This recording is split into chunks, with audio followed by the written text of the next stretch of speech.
internet's deadliest video. Deadly? How is it deadly? What? I like Nick Crowley's videos.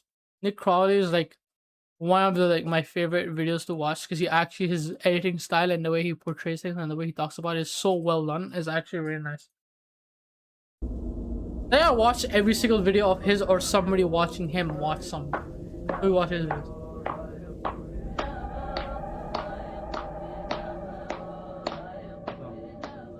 It appeared totally innocent. In a small room somewhere in the Kohistan region of Pakistan, 4 women sat on the floor, each clapping their hands and singing a traditional Kohistani song.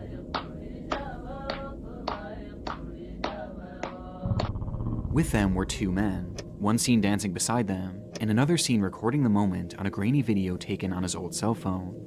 It's always a low quality. The footage captured the impromptu after party of a wedding that the women and men had separately attended earlier that day, an event that transpired sometime in May 2010. Shortly after this recording ended, the group dispersed, and each person returned to their respective homes, where the celebration eventually became a distant memory, their lives continuing on as if it had never even happened. At least for a time. Approximately 2 years later, the whereabouts and safety of every individual shown in this video would be called into question, following a disturbing admission from a Kohistani local. An admission that began a multi-long-year search for answers to a conspiracy that traced back to the very moment this recording began. A moment that may have ultimately sealed the fate of 9 individuals, in what has since become known as the 2012 Kohistan video incident.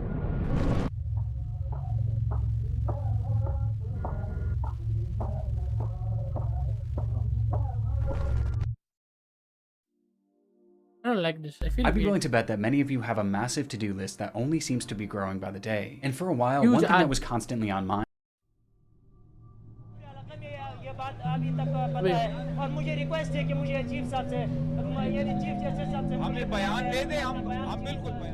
On June 4th, 2012, a press conference was held in the city of Abbottabad, Pakistan. The speaker, a man named Afzal Kohistani, made the long trek from his home in Kohistan, high in the mountains, to spread the word of a horrific incident that had occurred in the previous days. And he didn't just have a story to tell, but he also had a video to share.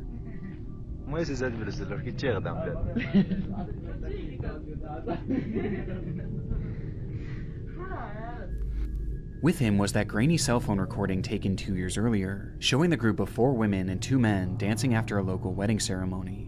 And while the footage itself was far from alarming, it was the context that Afzal gave it that would eventually capture the world's attention. As according to the man, each of the women shown within this video had suffered a terrible fate, and it was all due to the existence of the footage itself. For years, the video had been lost on one of the men's phones, buried in a sea of other media, and destined to be seen only by his eyes. But fate had different plans, as for unknown reasons, in May of 2012, that footage leaked online. There it went unnoticed by most of the world, as in all honesty, the video itself just isn't that interesting. But in Kohistan, where it was filmed, it went completely viral. It was shared from villager to villager until practically the entire region had seen it, with it becoming a point of discussion for it could most. be like a WhatsApp share. As for locals of that area, this video was far from normal. In fact, for many, it actually depicted evidence of a crime. What? How? What? Kohistan is a region bound by its traditions. For centuries, they've tried to preserve their culture and way of life. So much so that any breaches of said traditions are taken so seriously that they're viewed as legal matters. And in this footage, the women could be seen breaking several of them. For starters, women in Kohistan are not allowed to congregate with men from outside of their families. Doing so is blatantly illegal, and in this video, the women and men have no relation. On top of that, they're also from different villages, which is another infraction. But perhaps the biggest crime committed in this clip was that the women were clapping and singing in the presence of these men, despite the area having strict rules against dancing with members of the opposite sex. As a result, when this footage was passed around, it was actually viewed as evidence of crimes committed against Kohistani tradition, and it was taken very seriously. Now, despite being part of Pakistan and falling under its laws, Kohistan is unique in the sense that geographically it's next to impossible to effectively govern. It's nestled in the intersection of 3 major mountain ranges, making accessing it very difficult, and enforcing the country's laws next to impossible, as the area practically lives in its own isolation. Instead, the region is composed of largely self-governing villages who have their own sets of rules that they play by, and when a crime is alleged, they'll hold something called a jirga, which is essentially a tribal council comprised of village elders who determine if the party or parties are guilty and what their punishment should be. And oftentimes, these punishments will be most harsh when the crimes committed go against their tradition. And this video allegedly did just that. And so, soon after its release, a jirga was held, and discussions about what should be done to these women began. The story that Afzal was sharing so far was one that wouldn't have been shocking to many, as this had just become protocol for villages like Kohistan. But what was shocking was the punishment that these women allegedly received. According to Afzal, once the footage was made public, all 4 of the women shown within the video, along with one other girl who wasn't pictured but had allegedly helped coordinate this gathering, had been rounded up and thrown inside a small room about the size of a closet that served as a makeshift prison, and inside, each day was misery. Every morning, the door would be opened and each woman would be doused with boiling water, causing their skin to bubble and blister. At night, the door would open again. Wait, what? Allegedly helped coordinate this gathering, had been rounded up and thrown inside a small room who wasn't pictured but had allegedly helped coordinate this gathering, had been rounded up and thrown inside a small room about the size of a closet that served as a makeshift prison, and inside, each day was misery. Every morning, the door would be opened and each woman would be doused with boiling water, causing their skin to bubble and blister. At night, the door would open again, and this time, the women would be covered in burning hot embers and coal from the day's fire. They were tortured in unimaginable ways, until finally on May 30th, 2012, when at 2 in the morning, the jirga gave the final verdict that all of the women should be executed. The door opened one final time that morning at 2 a.m., and one by one, the women were woken up, restrained, and their throats were cut.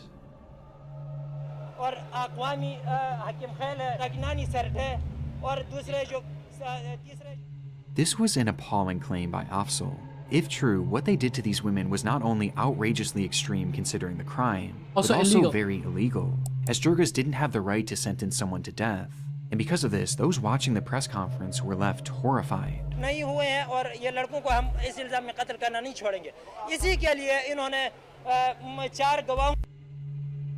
Honor killings aren't necessarily a new thing in Pakistan, especially in remote villages, but this level of sadism was unimaginable, and all for a blatantly harmless gathering. And yet Afzal claimed that not only had no one in Kohistan opposed the jirga's shocking decision, but even the family members of these women supported it. And they supported it so much so that they were the ones who carried out the torture and the eventual killings. Okay, their father. This is literally an example of an extreme case. I don't think this is like a normal thing that happens all the time. It's like an extremism. Okay, those like, it's like, yeah, I don't think this is like related to specific like areas. I think this is just like an event that happened during a time with people that were extremists, and during that time, it has no relation to anything else. I think this is like an isolated incident. Let's keep that in like in your mind, because that's like a thing like saying something happened in an area, so it's like the whole area, everything is the same. That's not true. This is like an example of extremism, which is very, very bad. And it's like this is a good. Yeah. Uncles, brothers all partook in scalding them with water, burning them with embers, and cutting their throats. And no one tried to stop it. Except for Afzal. He had caught wind of the girls' torture while it was happening, and actively tried to intervene by alerting Kohistani journalists. Though when this failed and they went through with the executions, he left the region to alert the government of Pakistan and the rest of the world to the atrocity that had happened in Kohistan. But for Afzal, this wasn't just about avenging the deaths of these girls, as he had another very important reason for speaking out. As shown in this footage, were Afzal's 2 brothers, whose involvement, he claimed, had also led to them receiving death sentences, with both brothers going into hiding in order to avoid being killed. This press conference was essentially Afzal's way of trying to save his brothers, as he knew that they could be found and killed at any moment, spurring Afzal to act, even at the risk of his own safety, as locals had caught wind of his previous attempts to speak with journalists, and in response, that same Jirga that had sentenced these women to death had sent an angry mob of 40 to 50 men to Afzal's home in order to silence him, likely not wanting news of their illegal sentencing to leave the region. And after giving this speech, Afzal knew that that group was only going to become more angry. Based on Afzal's testimony, the existence of this video had caused the torture and deaths of 5 women, dead at the hands of a radical Jirga and the victim's own family. Okay, I'm gonna say it. I did not think it would be this dark. I'm happy that I did during the day because there's like a light outside and it's like less scary. But bro, I thought it was gonna be like the thing where, like, you know how there's like lost footages of being like, oh, this happened, who are they, what happened, are they okay or not, you know, one of those things. But this took a turn, like actually the craziest turn I've ever seen in my life. Like, I did not think it would be this bad. Like, this is like an extreme case of actual like diabolical behavior. Who were now coming after Afzal and his 2 brothers. As if this footage had just been kept on that man's phone, no one would have even known that this meeting had ever took place, and therefore none of this would be happening. It's an almost fantastical story, which begs the question, was any of it actually true? 4 women in Pakistan's Kohistan who were allegedly singing and dancing with men at a wedding party were killed after a tribal Jirga committee of elders ordered their execution. Afzal's story immediately made the front page news in Pakistan, but it wasn't without its controversy. At the end of the day, a story is all it was. He had no semblance of proof to back up his claims. In fact, Afzal himself never actually witnessed the crimes that he spoke of. He had simply been told about them by others who had, leaving the public perception to his story mixed. Within hours of his press conference, Maulana Javeed, the leader of the Jirga that Afzal was trying to expose, came forward to publicly disavow the allegations, saying that Afzal had made up this entire story in an attempt to get political asylum to the United States for both him and his brothers, and that the women in this video were completely fine, living their lives as normal in Kohistan. Both sides made their claims, but both sides offered no evidence, turning the story into a confusing case of he said, they said. Luckily though, the government of Pakistan had the perfect idea to get to the bottom of it, and so they reached out to Maulana Javeed and told him that if the girls were alive like he claimed, then he must bring them to the courtroom in Abbottabad as proof. It was a great idea. I was thinking, why not, instead of arguing, just bring them over and show them that they're okay and have everyone just pull up. If everything is good and Gucci and there's no problems, just come here. In theory, but ultimately the Jirga hit back on this, claiming that it would be dishonorable for these women to appear in court. No. I'm pretty sure there's like this thing where you like just cover up fully and just come there and have like do like a fingerprint like test, because check with your fingerprint and see come up to like one person with permission. What? You could literally have it done by like, there are ways to do it following the tradition. Yes, there are ways to do it. You could literally have the things done in the traditional manner correctly. Yes. Women in Kohistan aren't even meant to leave their homes under most circumstances, let alone travel that far and be shown in a public forum. वो तो हमारे क्योंकि रिवायात ये तारीख में कभी इस तरह के कोई वाक़या नहीं हुआ है कि कोहिस्तानी रिवायात में लड़कियों को अदालत में कचहरियों में पेश करना, ये तो वो मजबूरी है। ये बताइए वो ख़वातीन जिंदा हैं या मर गई? वो तो हमारे इल्म में जिंदा है। Kohistan is one of the most socially conservative areas on the planet. It is a deeply patriarchal society, with women having severe restrictions on all aspects of their lives, especially when it comes to social engagement, making this the perfect out for the Jirga. And so the government came up with a different solution. If the women couldn't travel to the courtroom, then they would travel to them. And so they quickly got together a group of investigators. Yeah, or just go to them. And sent them up into the mountains to meet the girls there themselves, and hopefully confirm that they were in fact still alive. On June 6th, 2012, a helicopter carrying this newly formed investigative team landed in the village of Gadar, where the women resided. Though they quickly realized that something was wrong. The village was practically deserted, and when they asked one of the few remaining locals where everyone was, they were told that most villagers had left the area due to the seasonal weather, including the women they were looking for, who lived spread out and even higher into the mountains. And to find just 2 of them would require a grueling 4-hour hike. It was certainly suspicious to some degree, but nevertheless, the team proceeded on that long walk until they happened upon the first woman, Amina. The woman before them appeared to have the same facial features, and was even wearing the same exact outfit that Amina wore in the video. On top of this, the other locals they spoke with would go on to confirm that she was the Amina they were looking for, though proving this for certain was impossible, as the only information the investigators had to go off of was her name and screenshots from this recording, and so all they could do was document their findings and go on to meet the next girl, Shaheen. Shaheen's story is different from the others, as she was never actually shown in the footage. Rather, she was Amina's sister, whom Afzal claimed helped facilitate the illegal gathering that fateful night, and was therefore killed along— Wait, wouldn't that, like, the guy who's there know all these people? Because his brothers know them, so he should also know them. So they could have taken him there to identify all these people. Alongside the others for her involvement, with the most disturbing part being the fact that she was just 12 years old. But that was Afzal's story. And here, standing before the investigators, was a girl who appeared to be the same age, claiming to be Shaheen, as did her parents and all the other villagers they spoke with. Though given that her face never even appeared in the video, it was also impossible to verify this. After meeting Shaheen, I'm guessing this is because they're so remote, they don't have passports or like fingerprints done. Because like most people don't have like a passport, so they don't have like a fingerprint or anything. Informed that the remaining women lived even further away, and reaching them before sundown wouldn't be possible, forcing the team to return to Abbottabad, having only met 2 of the girls. But so far, their findings were extremely promising. Less than 2 weeks later, on June 16th, the team would once again visit Kohistan, this time armed with cameras to document their findings. There, they would meet 2 more of the women, Serene Jan and Begum Jan. Much like the first 2 women, Serene Jan seemed to be a match, with her family and neighbors attesting to her identity, though it was noted that she was incredibly nervous and refused to speak unless her parents allowed her to, which was true also for Begum Jan, whose meeting was actually captured on camera.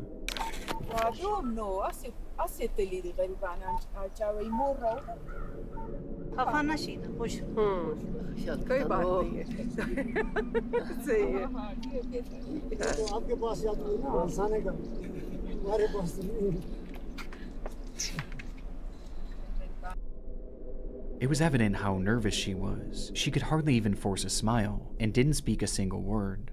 But despite this, everyone reassured the investigators that this was Begum Jan, and given how isolated the lives of Kohistani women are, perhaps her nerves were understandable.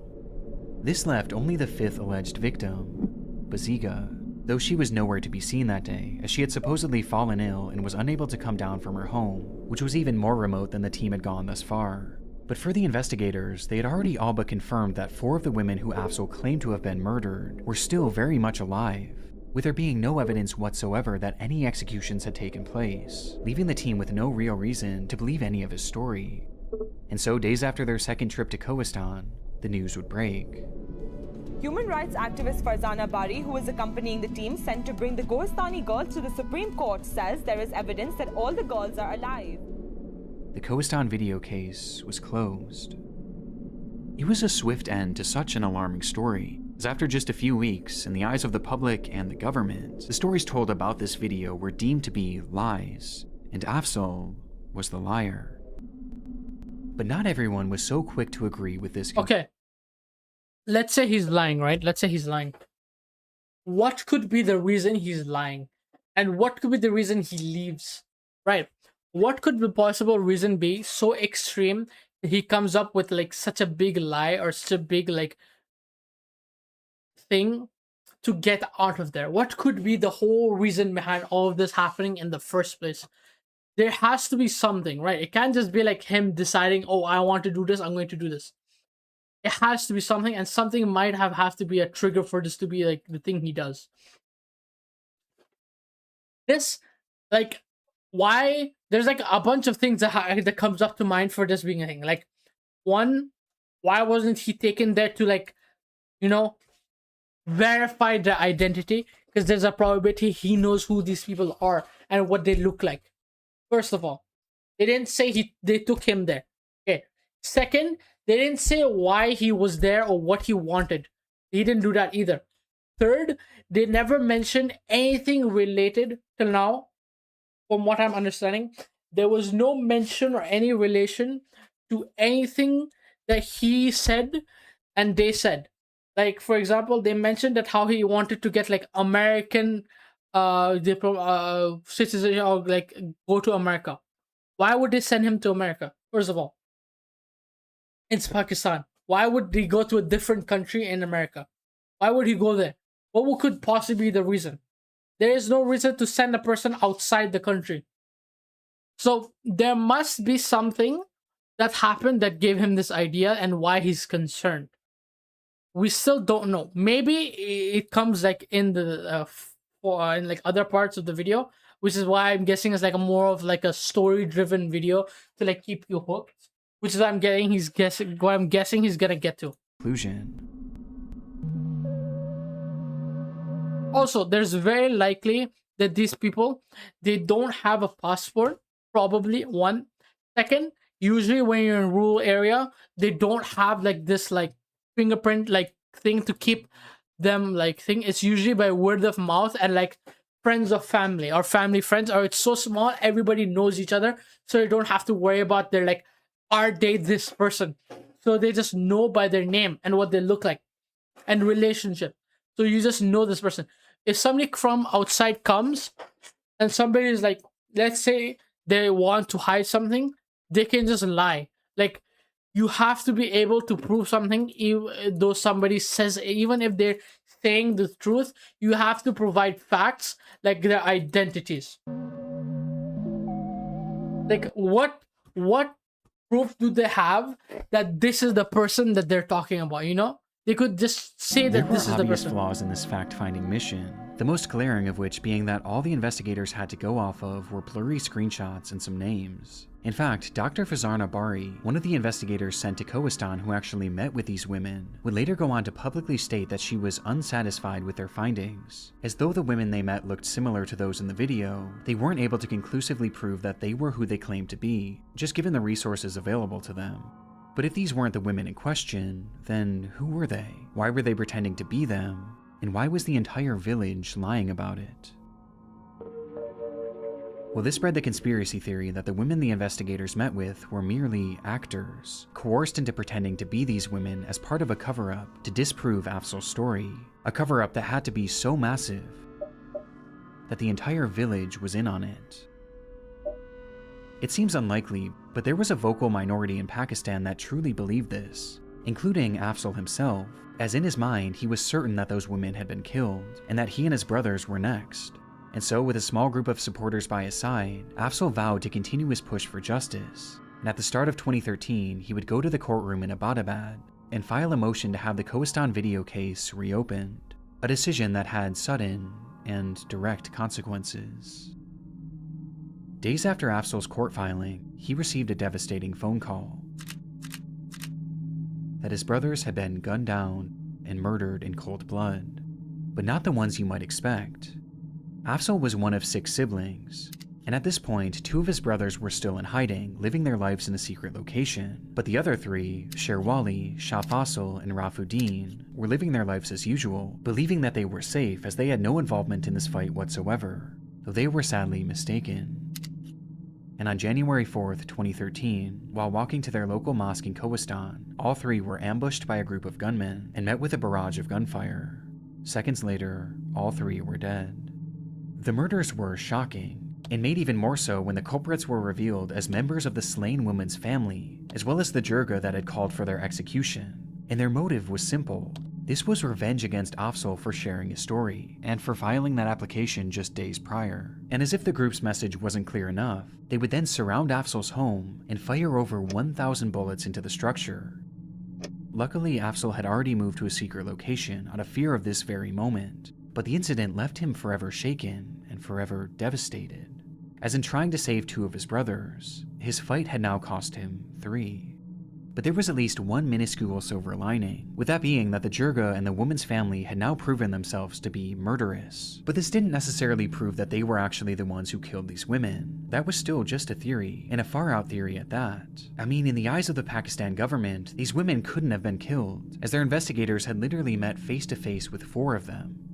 This was the main challenge that Reuters journalist Catherine Harold ran into after picking up the case. She had been reporting on Pakistani honor killings around the time of Afzal's press conference, and found his story to be believable based on her research into treatment of women in that region.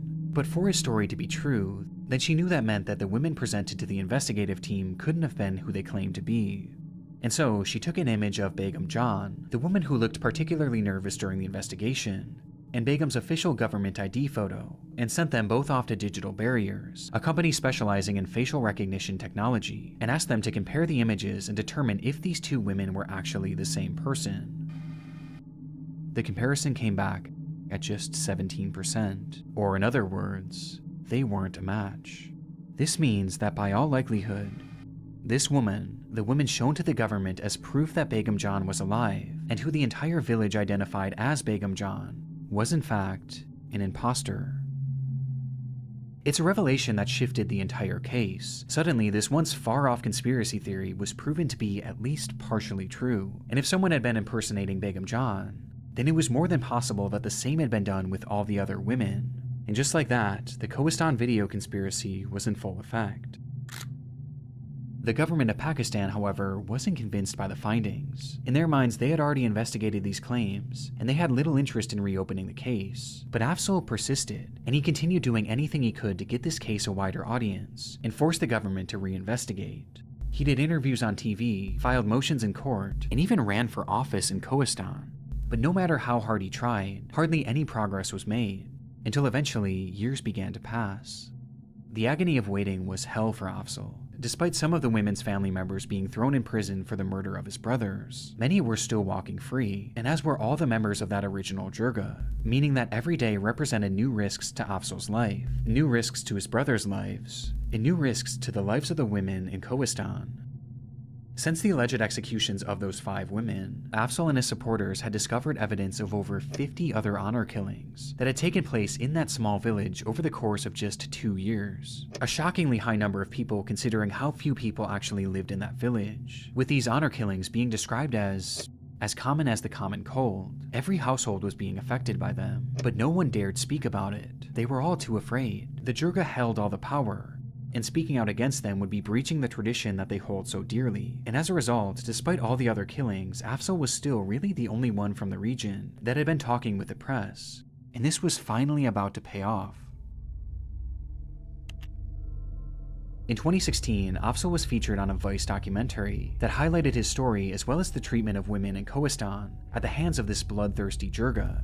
मैंने वो अपने भाइयों की इंतकाम लेने के लिए आज तक मैंने हर किस्म की कोशिश करने की पोजीशन में नहीं हूँ, लेकिन मैं कहता हूँ कि उन लोगों को कुछ न कुछ सज़ा मिल जाए, आइंदा नस्लों को इस तरह की कोई तकलीफ न पहुँच जाए. It was an extremely compelling video, showing us just how much Afzal's life had been derailed by the whole situation, as he was forced to live alone in hiding, separate from his family, including his children, wife, and 2 surviving brothers, who themselves were also living in hiding, in conditions that they described as being miserable. The story was about as harrowing as it gets, and as soon as the video released, hundreds of thousands of people would watch it, thrusting the Kohistan video case into a worldwide spotlight. And with so many eyes now on the case, and with so many people now calling for the Pakistan government to reinvestigate, they would finally relent. That same year, in November of 2016, the government called on that jirga once more to bring these women to Abbottabad and show them in their courtroom so they could personally verify that they were still alive. And this time, they outright demanded it. Failure to comply would essentially be seen as an admission to these murders. There was no getting around it this time, and so that month, a group of 5 women and their families were all brought down from Kohistan, and one by one led into the courtroom, with the hope of bringing this case to an end, once and for all. Wait. Didn't they say they wouldn't bring them to court, and now they're bringing them to court? Wasn't that like the whole thing at the beginning? Why they wouldn't bring them there, and now they're bringing them? I'm kind of confused. To protect the women's honor, no wrong. photos or videos were allowed in the courtroom, meaning all we know about what happened inside comes from officials' descriptions afterwards. The first thing noted was the conduct of these women. The girls produced were observed to be extremely nervous and frightened. They were hardly able to respond to queries. They had incompatible reflexes and face expressions. In response to most of the queries, it was commonly observed that they were supplied with words from elders, especially about their ages and husbands. The girls were terrified, too terrified to speak for themselves, and instead all their answers were fed to them by accompanying elders. But the strangeness of their mannerisms pales in comparison to the strangeness of their appearances, with the most bizarre being Amina. By appearance, she was about 15 years old. Reportedly, the video was shot back in the year 2010, and it surfaced on the internet in 2012. If we subtract 6 years from Amina's age, her age at the time of the video shooting would be between 8 years or 9 years, whereas the women visible in the video looked to be aged between 20 years or 22 years, back in the year 2010. The girl that they brought to court claiming to be Amina was just a child, and based on her appearance, she would have been as young as 8 years old in the video. Which clearly isn't the case. I mean, these are fully grown women. And the same was true for Serene John. By appearance, she was not more than 16 years or 17 years of age, meaning she would have been aged 9 years or 10 years in 2010. Along with this, neither she nor her father was able to tell her birthday or her age. These girls were clearly not the women from the video. They were just acting. And while these seemed to be feeble attempts, there were other aspects that made it obvious just how desperate this Jirga was to try and pass these girls off as real, with the most upsetting coming from the girl who claimed to be Amina. Now, Amina actually had her fingerprints on file with the Pakistani government already, and so naturally they went to collect this girl's fingerprints in order to compare them. But when they attempted to do so, they came back blank. Which is when the officials noticed that the tips of her fingers had been burnt off. And it wasn't just her thumbs. Every single finger had the tips of them scorched off. What? On the spot, all 5 girls brought into that courtroom were determined to be imposters, victims themselves who were forced into pretending that they were the women seen in this footage. And considering the Jirga's desperation and the lengths they went through to now twice try and pass off different women as those from the video, it was clear that something awful had happened to the actual women, something that they didn't want to ever get out.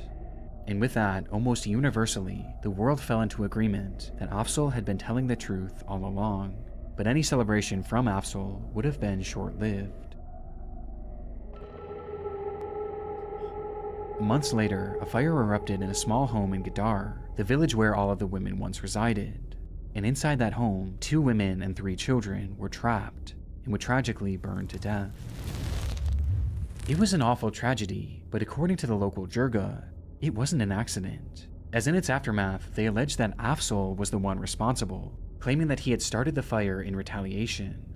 This claim was complete hearsay, and there was no evidence whatsoever linking Afzal to the blaze. In fact, he wasn't living anywhere near the area at the time, but nevertheless, Afzal would be arrested for the murders of Bishop, just like, wouldn't he have like an alibi? 5 people. It's a gut-wrenching development, and follows the trend of horrible misfortunes that Afzal suffered in trying to blow the whistle on this crime. But as his sentence commenced, the Kohistan video case continued making its way through the legal system, until July of 2018, when the news came in. It continued to It was officially determined that Serene John 2019 was when this ended. It took 9 years. Begum John, and Baziga had all in fact been tortured and murdered by their families on order from the Jirga, with the confirmation coming as a result of confessions made from their own family members. And the entire time, the village had been working together to conceal the truth, and what was described as a massive, coordinated conspiracy to cover up their crimes. Now, bizarrely, this revelation stated that the other 2 girls were actually still alive, as they weren't mentioned in any of the confessions. However, given what unfolded in court, this is universally doubted to this day, as most are in agreement that every woman shown in this video was in fact murdered 2 years after its recording, just as Afzal had claimed. It's unlike any story I can remember hearing. But what happened? What was the one result? wholesome, lighthearted video for that matter, is responsible for 8 murders, as not only were these 5 women killed because of it, but Afzal's 3 brothers were killed as a result of him sharing it with the world, making it perhaps the deadliest video I've ever come across. But as suggested earlier, this footage isn't considered responsible for the deaths of 8 people, it's considered responsible for the deaths of 9. The confessions in 2018 didn't lead to any immediate convictions, but it was at least proof in the eyes of the public that these murders took place, and this was followed by Afzal finally being released from prison in early 2019, a full 1.5 years after he was unjustly arrested. But despite being free, Afzal was hardly out of the woods. The case wasn't officially over yet, and he knew that the family and the members of the Jirga were still out there. In fact, around the same time, the family members who were initially convicted of killing Afzal's brothers were mysteriously released, for reasons that weren't specified, and they were likely now more angry than ever. And so after being released from prison, Afzal went to a local police station to request police protection, something that the court had already granted him. But in response, the officers said no. And when he tried pressing the matter, Afzal claims that the officers became so enraged that they dragged him inside a small room and beat him. Between Afzal being arrested and now this, it almost felt as though the government and the police were now against him, which could be due to the fact that Afzal had been very public with how inadequate and downright abusive the police had been towards him.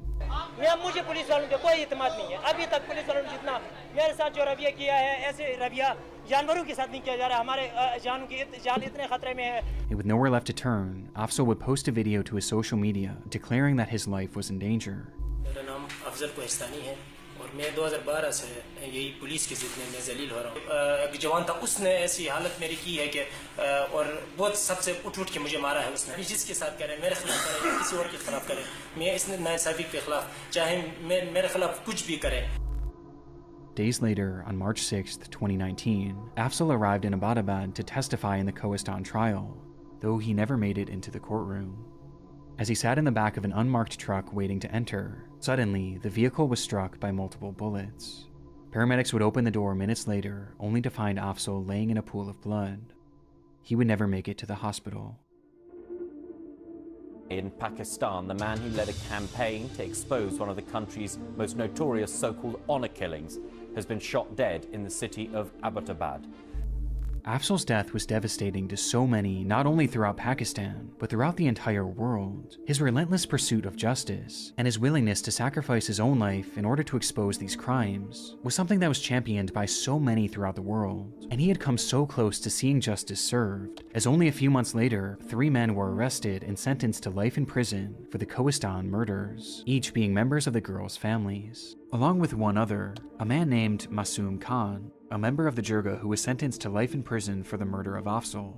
But even with this, people were angry. They were angry with the government for not taking Afzal's word more seriously. They were angry with the police who failed to protect Afzal and seemed to be actively working against him. And they were also angry at a rather unexpected source.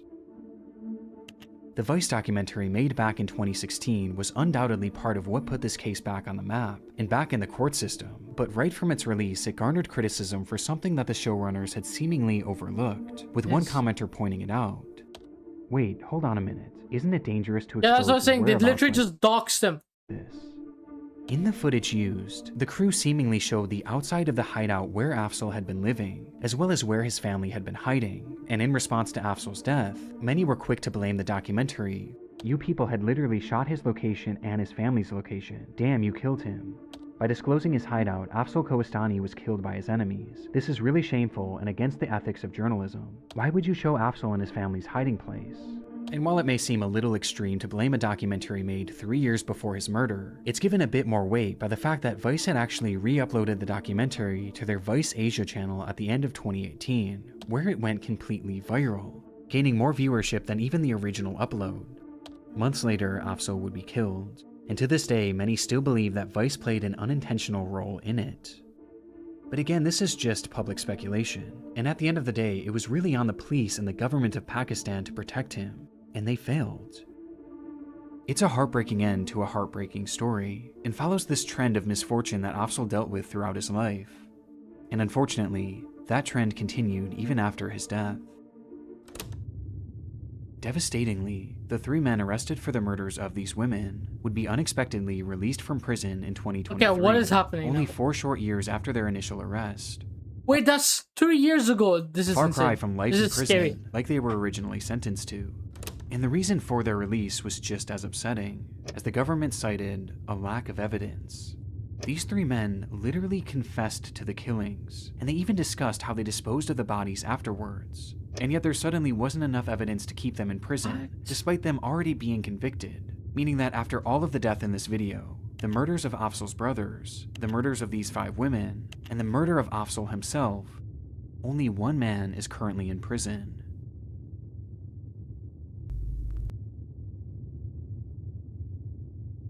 I'm so glad that there's like people who talk about this, because this is literally recent. This is like 3 years ago. Do you know how scary it is to see these things, like not know? Like, do you know how like scary it is? Like, imagine being imagine being in the country and you're like living your normal life, right?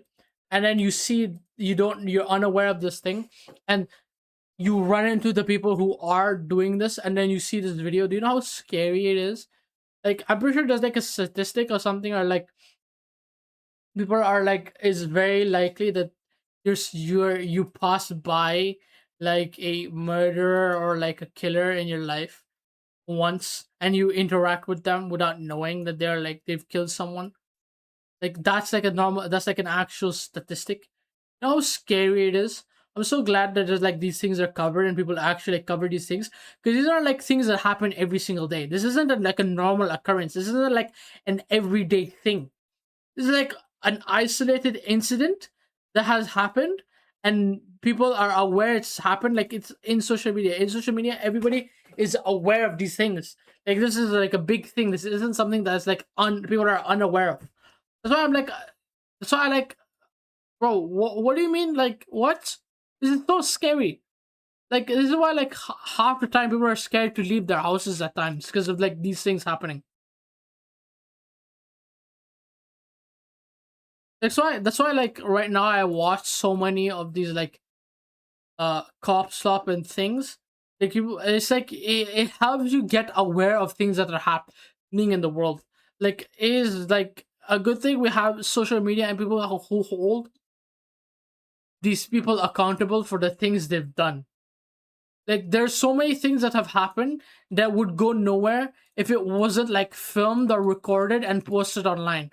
Like, if some TikToker didn't post a TikTok, it would have never been done. That's why, like, when I saw, like, one of the things I had the thought about the UK banning social media for those under 16 is like one of the things that like keeps people safe. Like, you'd never think this. One of the things that keep people safe is posting on social media, and the chance of it blowing up is the reason why people are aware of it happening. Like, so many times people will come out and say things and nobody will believe them until it's like filmed or posted on social media, and and people then come and see and investigate. That's like the scary thing.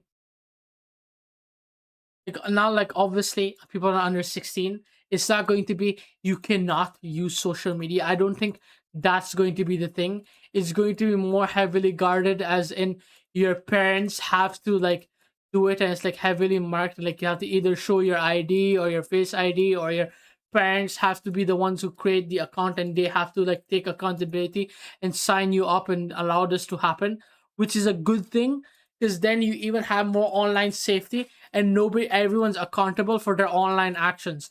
Like, yes, people play games and like crash out and like have like bad moments online, but yes, it's a normal human behavior. Like, even me, I get angry because I'm playing a game to win. That's like a normal everyday thing. Like, you go to work, you get called out for your poor behavior, and you're told to perform better. This is why like social media is like a thing that people should take care of and are like use now as like a medium to keep them safe from things, from other things, because it's like a safety net that you have. Even though people might not think of it that way, it can sometimes come up as a safety net to keep you safe. And that's why like people like Moist Critical covering these things, and him, these like commentary channels are a good thing for society.